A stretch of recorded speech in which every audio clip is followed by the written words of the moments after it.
Brilliance Audio. Wicked Dreams by Lisa Jackson and Nancy Bush. Performed by Susan Erickson. Declan Bancroft stood at the bottom of the stairs, listening hard. His 80-plus-year-old ears played tricks on him sometimes, but those creaking boards upstairs had been plaguing him for days now. He wanted to see what was making the noise himself, but it was difficult for him to navigate those confounded steps. 7 up to a landing, then 7 more to the top floor of his seaside home. "Ah," he muttered, annoyed with his tired old bones.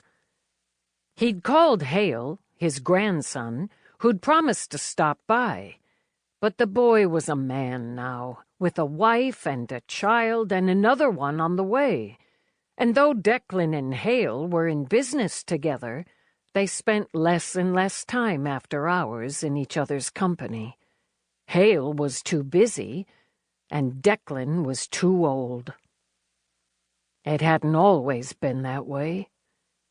Declan had a moment of fondness and rueful musings over the tyrannical woman who ran that cult in Deception Bay.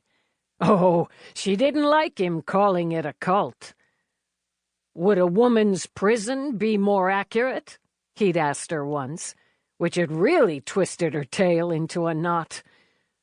But he loved her. Loved her still.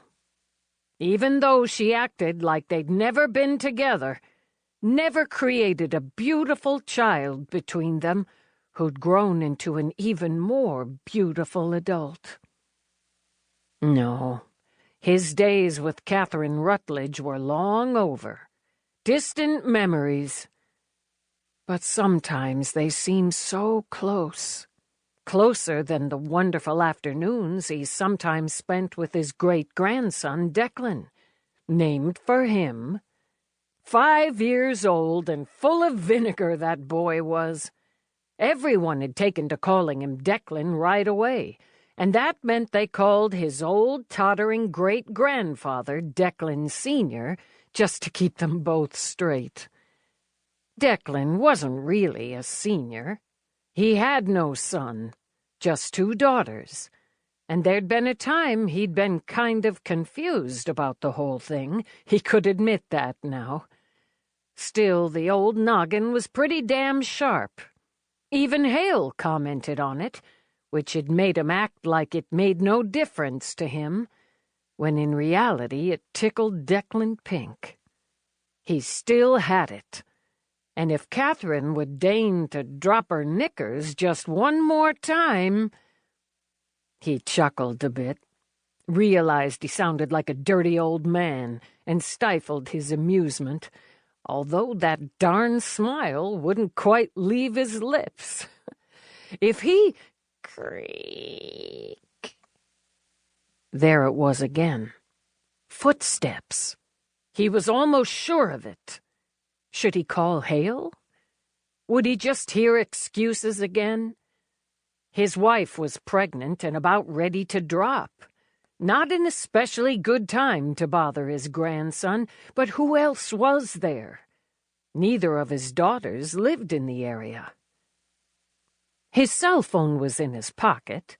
He fished it out and poked in Hale's number, but didn't hit send.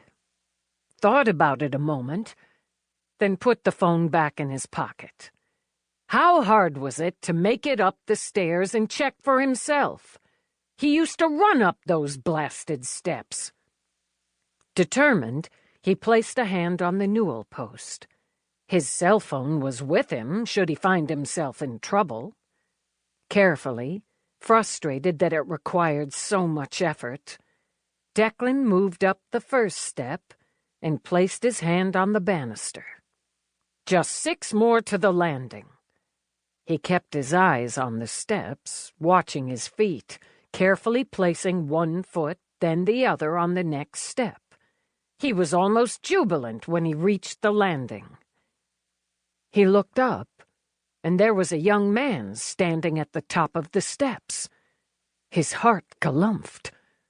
"Who are you?" he demanded, but his voice quavered a little. "Who do you think?" he responded, grinning like a devil. Declan's mind was a blank.